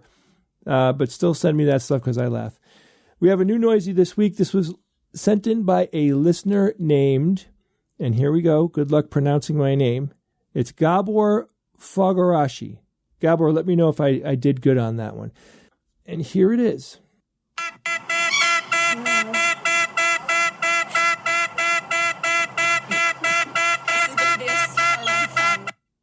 I did pick that one because it has the same cadence as the previous one. I thought that would be fun. So if you think you know what this week's noisy is or you heard something cool, you can email me at wtn@theskepticsguide.org. The only thing I want to tell you is if you enjoy the work that we do, if you think it's important, please consider becoming a patron to help support the work. You can go to patreon.com/skepticsguide, and you can join our mailing list. You can go to theskepticsguide.org, and you can find a link for that there. Thanks. All right. Thanks, Jay. Going to do a quick email. A bunch of people wrote in about this. I'm going to read one example. This comes from Simon, who says, "Hi, Steve and team. I'm probably not the only one to point out that there are many elemental drugs apart from lithium. While many indications are for replacement in physiological deficiency, for example, iron, these have pharmacodynamic properties used to treat a distinct disorder." Then he lists several: magnesium and eclampsia, calcium and hemorrhage and massive transfusion, arsenic and chemo, gold in rheumatoid arthritis, silver in burns and it's an antimicrobial, iodine in thyroid disease. So I hope this provides some additional information for listeners. I use many in my work as an anesthetist, anesthesiologist in your parlance. I think he means Americans. Kind regards. So and other people wrote in with other examples. Some, I think, of the examples that people wrote in with were straight up wrong. Like somebody was claiming that oxygen is a drug. So nope. It might, in some instances, be a regulatory drug. You might have to write a prescription for it if you're using it to treat something specific. But oxygen is not a pharmaceutical. This is, I think, at the end of the day, let me just say this. At the end of the day, this is about another categorization issue. How do you categorize a drug? What is the difference between a drug and a nutrient, or something that is just an electrolyte, or something that's physiological? What makes it an actual pharmaceutical? And it is actually tricky, right, to have an operational definition that is absolutely consistent. A couple of people mistook things, like they said, well, like divalproic sodium counts because of the sodium. It's like, well, the sodium isn't the active part. That just makes it into a salt that you could digest. But it's the divalproics, which is the drug, right? So the difference is it's lithium, carbonate or lithium orotate. Lithium is the drug. But what about, I take sodium oxybate. Yeah, so that is sodium. Yeah, what do you take it for? Xywav. It's my sleep medication. Oh yeah, but that's the other thing is it's an oxybate of sodium. But are the properties derived from the sodium, or are they derived from a new chemical structure? So it's the sodium salt of hydroxybutyric acid of GHB. Yeah, so that is that the active ingredient? So this is where it all gets funny. He's had arsenic, and from what I could find, the chemotherapy of arsenic is arsenic trioxide. Is that still count as elemental arsenic? And of course, the lithium is not in its elemental form; it's the salt form. But trioxylate is not the same thing as just putting it into a salt so you could consume it. Mm-hmm. It's changing the chemical properties of it. I do think his gold example is correct. Gold for rheumatoid arthritis, as far as I can see, it is just gold. Different forms of gold, but at the end of the day, it's gold the way lithium is lithium. What about something like, I take iron, like Venifer, which is just iron sucrose in my vein because I don't make enough iron, or I don't have enough iron. Yeah, I would consider that a nutrient, right? Yeah, but it's called a drug. It's regulated, like it's a regulatory drug. So again, in the United States, you're a drug if you treat a disease. That's it. Yeah. Doesn't matter what it is. And if you make a drug-like claim for it, you're regulated like a drug, no matter what it is. So that you can't use that. That's like the oxygen thing. You can't use that definition to say that this is scientifically a pharmaceutical. So how would you describe a pharmaceutical, or how would you describe what you would consider a drug? So again, it's hard to come up with an ironclad operational definition, but I would include it's something that has pharmacological-like activity in the body. It is doing something beyond its effects physiologically as just a nutrient.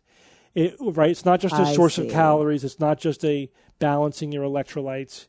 It's not just, again, a vitamin or something that's a basic nutrient. And it is, it is acting, it is having specific pharmacological activity in the body. It's binding to a receptor or something like that. But granted, there are things in the gray zone, 100%. So silver as a topical antimicrobial. Antimicrobials are interesting because they could do nothing to your body. Their activity is against bacteria or viruses, right? Or something else. And if it's topical, well, a lot of things could be a topical antimicrobial that aren't really drugs. You know what I mean? Is honey a drug if you put it on a wound in order to have antimicrobial effects? And here's one that's, I think, solidly in the gray zone. And again, I hate the name nutraceutical for how overused it is. Right. But if there's anything that I think legitimately is a nutraceutical, it's this, and that's magnesium. So magnesium is an electrolyte. Right, you get it in food. It's a nutrient. It's a micronutrient. However, if you take it in a high dose, it begins to have drug-like activity. Right, so magnesium at 400 milligrams a day can treat seizures, or migraines, or eclampsia, or cardiac rhythm. What's eclampsia? It's hypertension at the end of pregnancy, and It could also give you, it could treat constipation. It could loosen your stools. It could even cause diarrhea if you take too much of it. So it's really having not just nutrient effects, but pharmacological effects in high enough doses. Yeah. But that's true of most nutrients, right? In a high enough dose, it becomes a toxin, and toxins are drugs. That's basically the same thing. So definitionally, it's tricky. And there's lots of things that you could say are drugs and from one perspective or another, but I think their primary action really is as a nutrient. Lithium, I think, still is kind of different, in that it really is just lithium that is having real straight-up pharmacological effects. They're not nutrient. They're not radiation. Another one, like saying, radioactive elements, if it's that the radioactivity, does that make it a drug? That's right. That's interesting to think about that. Yeah, I mean, because it totally depends. Because I think for a lot of people, their definition of a drug is it's something that treats something. That's a therapeutic, but is it a pharmacological agent? So iodine's a great one because iodine is just a nutrient. But if you take iodine when you're exposed to radioactivity, it could block the uptake of radioactive iodine and protect you from that. But also, you can give people radioactive iodine to kill their thyroid gland. And is that a drug, or is that just a way of delivering radioactivity to a targeted location? There's no right or wrong answer here. It's like, how many continents are there, right? It's like there's no necessarily objectively right or wrong answer. But it did bring up this categorization thing yet again, where it's like, wow, it really is hard to fully operationally define like a pharmaceutical. You know what I mean? We tend to use a little bit of wiggle room verbiage when we describe things like that. And like it typically has this, but we leave the room open for these edge cases, like high doses of magnesium or radioactive isotopes or whatever. You know what I mean? Interesting. Okay. Google's AI says there are 7 continents. Yeah. Just saying. We've had that conversation on the show before. Oh, yes. We'll get 12 emails. I know. Like, is Europe and Asia one continent or 2? Why is it 2? New Zealandia. My favorite is, so when they made the Panama Canal, did they separate North America and South America into 2 continents? Was it one continent before? How thin does the land bridge have to be for it to not count as one continent? There's no right or wrong answer here, right? Yeah. All right, let's move on with science or fiction. It's time for science or fiction.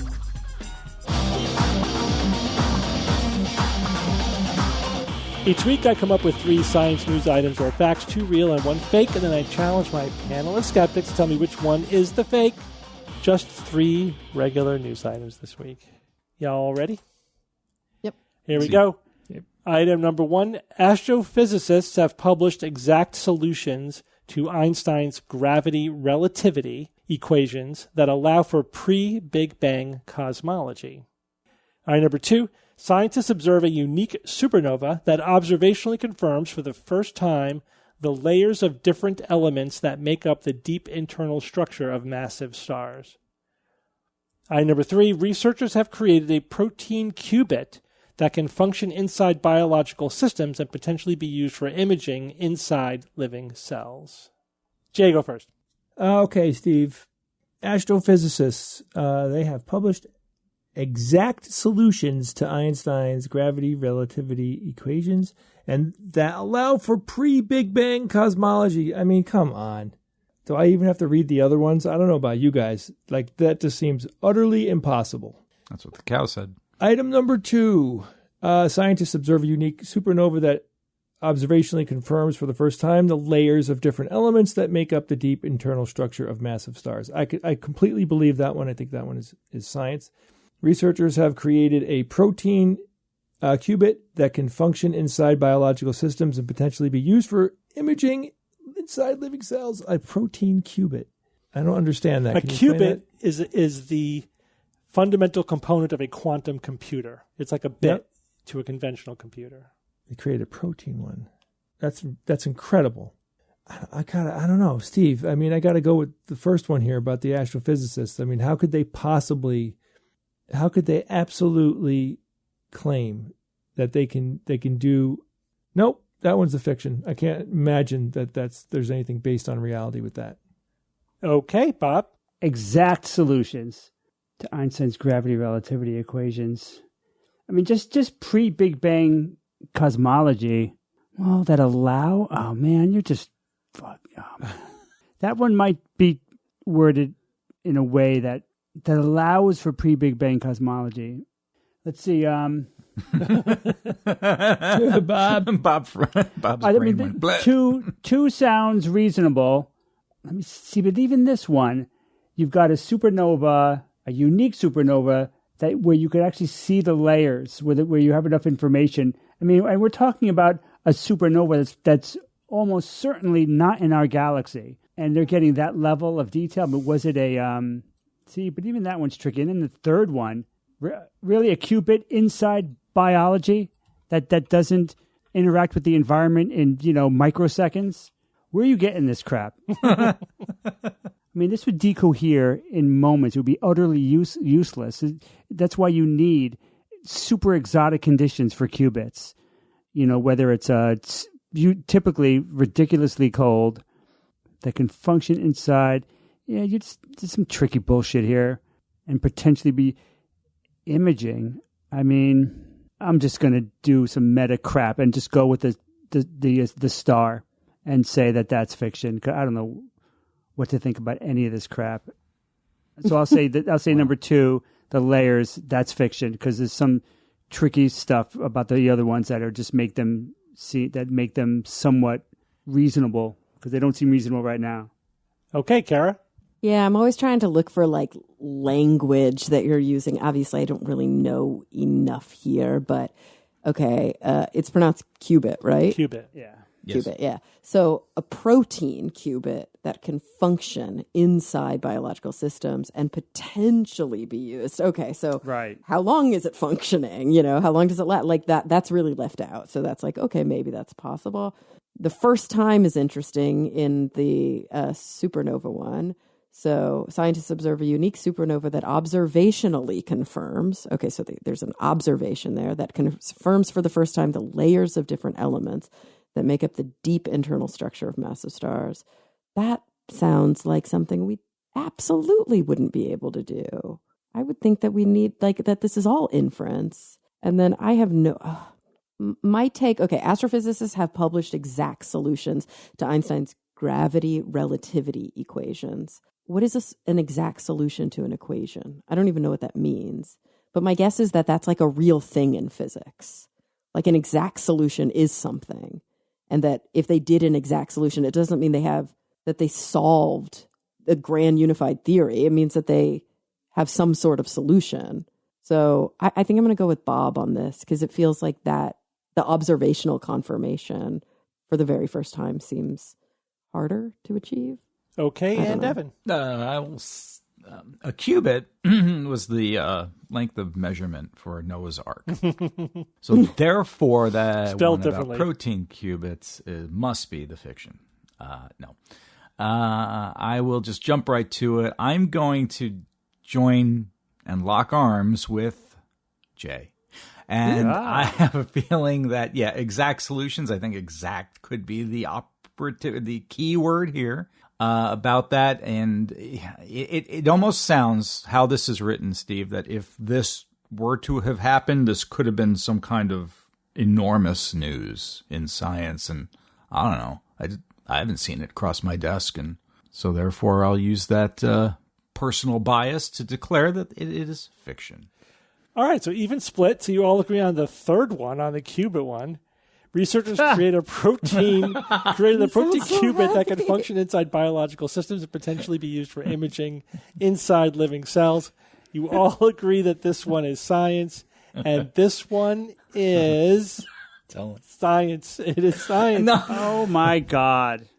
This is a fluorescent protein spin qubit. Okay. Yeah, so a spin qubit. Yeah, it's a protein. So the part of it that is qubit, that is the qubit in superposition. What's in superposition here? Is the spin of electrons in one particular part of the protein. Right. So another way that they've done the spin qubits before is to have the voids inside the nitrogen vacancy centers in diamonds. That's another spin qubit material, right? So the reason why they were using fluorescent proteins is because they're genetically encodable, right? And they could be used in biological systems.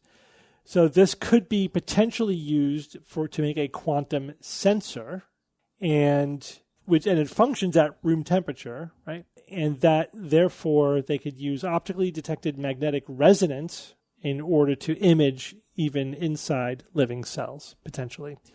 So yeah, this is the thing. This is the basic science. They made the protein and they showed that it functions as a spin qubit. The applications are to be determined, right? That's down the road. But yeah, I don't know enough about those. I don't know enough about those spin qubits, I guess. So, Okay. I had to spend some time trying to figure out what the basics of. Not that I fully understand, just to say what I said. All right, let's go back to number one. Astrophysicists have published exact solutions to Einstein's gravity relativity equations that allow for pre-Big Bang cosmology. Jay and Evan think this one is the fiction. Bob and Kara think this one is science. And this one is... Now, what do you think I mean by pre-Big Bang cosmology specifically? I didn't even get that far. I have no idea. Cosmology that goes beyond the observable. Yeah, it just means that they could pose questions about what came before the Big Bang, and they have that's all it means. They have some basis of asking whether or not one or another thing is viable or consistent with reality. This is bullshit, Steve. Come on. So what happened before there was time? How does that work? So this one is the fiction. Oh, fuck. But not necessarily. Finally. Not necessarily for the reason that you think. Evan actually pretty much hit the nail on the head. Oh, did I? Holy crap. Because they did publish a paper looking at Einstein's gravity equations. They didn't come up with an exact solution. They came up with a numerical solution, which means that it's just, they basically used what's called numerical relativism. So instead, they just use simulations to brute force like what the answers could be, not solving the equations themselves. Does that make sense? And they said with this, you can address questions about big cosmological questions, such as what happened before the Big Bang, what's the ultimate fate of the universe, are we going to come up, is there going to be a big rip, all these kind of things. They said, if you just forget about trying to solve the equations, because that's why physicists have been focusing on trying to come up with specific, exact solutions to general relativistic equation, to come up with the quantum loop gravity or whatever, the ultimate unifying solutions. Quantum gravity, to quantum gravity, basically. And they said, forget that. We're just going to come up with probabilistic ones based upon simulations and then use those to test. How helpful could that possibly be? Steve, aren't there certain questions that immediately turn into a blue screen of death? I mean, this is one of them. Like, you can't even begin to ask that question. You can, because even though the universe began with the Big Bang, you could ask all right, from what happened at the within tiny fractions of time after the Big Bang, does that tell us anything about maybe what happened before the Big Bang? It isn't necessarily this absolute stopping point. What's on the other side of dividing the universe by zero? Right, but that's the equation part of it, right? That's where you can't. Yeah, but you got to go through that. You got to go through that shit, man. If that's the point. That they solve that problem by not trying to come up with solutions to the equation itself. Oh, so they're pulling a data move of not trying to win, but just trying not to lose. Basically, I guess you could put it that way. But again, this is the fiction, which I don't have to endorse any of this. I'm just telling you this is where I got it from. I have one question though, Steve. If it were science, if there was an exact solution, would that not be enormous? Yeah, absolutely, absolutely. The part that Bob is saying is correct. We don't have exact solutions because they don't work. Right, that's the problem. Right, and there won't be a eureka unless we come up with a deeper like equation, the quantum gravity, basically. All right, which means scientists observed a unique supernova that observationally confirms for the first time the layers of different elements that make up the deep internal structure of massive stars. Now, what am I talking about here? So no idea. Stars begin their life as mostly hydrogen. And as they fuse that hydrogen into helium, helium collects at the core until so much of it collects that there isn't enough heat and pressure to fuse more hydrogen. The star collapses until the helium gets so hot and dense that it starts fusing into even heavier elements. And then that cycle goes through again until each successive time the heavier element at the core of the star starts to fuse into still more heavier elements. And the bigger, the more massive the star, the farther you can go until the most massive stars can fuse down to what? What's the stopping point? Lead? Iron. Iron. Because iron, it costs energy to fizz or fuse, right? That's sort of the bottom of the trough. So you can't get any energy out of it, nuclear-wise. And so that's it. So you end up with, this is the theory, right? So you have this layer, the massive stars will have this onion layer structure where you have hydrogen, then helium, then lithium, then whatever, then heavier, all the way down to iron. But the thing is, we've never observed this. This is just theory. Wow, so that's we haven't directly observed it. Inferred. We have observed now in a supernova, right? When a star blows out its outer layers, kaboom, we can see the inner layers, but we can only see a couple of layers deep. We've never gotten to the deep internal layers of the most massive stars until this most recent supernova, which had the deeper layer. When it exploded, we were seeing, oh my God, there's the deeper layers. So how did that happen? So they're not sure, but it seems as if before it went supernova, something happened to cause it to shed its outer layers. So when it did go supernova, it was already stripped down to silicon and sulfur. And those are the ones that we could see when it blew those layers away, right? Does that make sense? So it was just we happened to catch a supernova of a stripped down star that had the inner layers exposed, and that allowed us to visually confirm, like, yep, those are the layers. When you get a star that big, it will have those layers on the inside, and specifically, it was silicon and sulfur. So cool. Spectroscopy. But they were looking at it after it already blew. Yeah. So they're pulling this information out of an exploding star.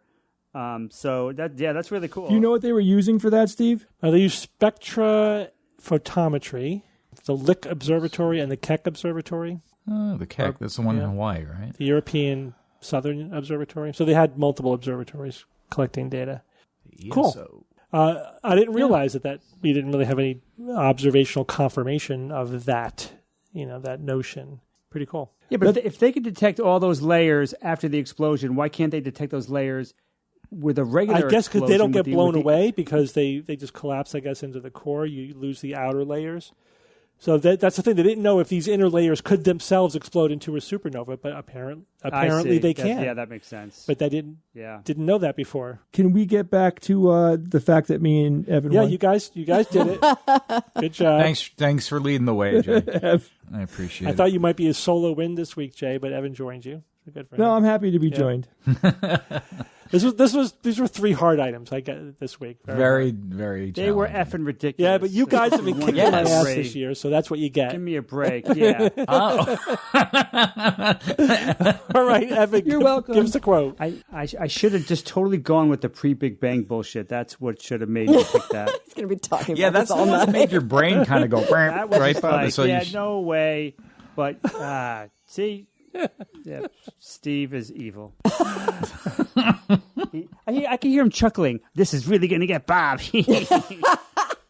I don't target you specifically, Bob. Oh, it's just the icing just on turns the cake out for that you. way. All right, here's this week's quote. I'm going to get Bob. Steve Novella. No.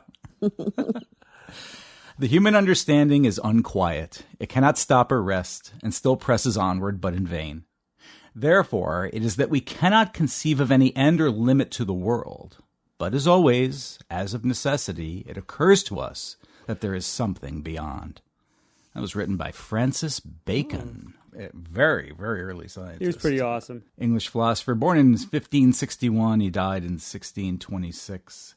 essayist who is considered a founder of modern scientific thought. There's always something we don't know. What a legacy.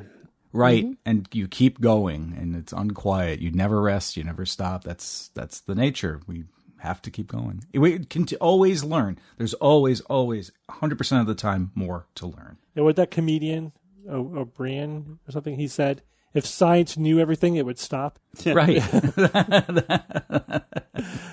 Science was wrong because it got this wrong. No, it evolved and added to its body of knowledge. I mean, how often have we heard that throughout our lives? They used to think X, now they think Y. Yeah, that's what happens when you gather new information. Hello, what science. do you do?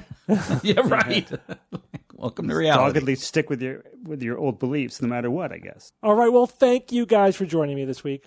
Of course. Thanks, Steve. And until next week, this is your Skeptic's Guide to the Universe. Skeptic's Guide to the Universe is produced by SGU Productions, dedicated to promoting science and critical thinking. For more information, visit us at theskepticsguide.org. Send your questions to info@theskepticsguide.org. And if you would like to support the show and all the work that we do, go to patreon.com/skepticsguide and consider becoming a patron and becoming part of the SGU community. Our listeners and supporters are what make SGU possible.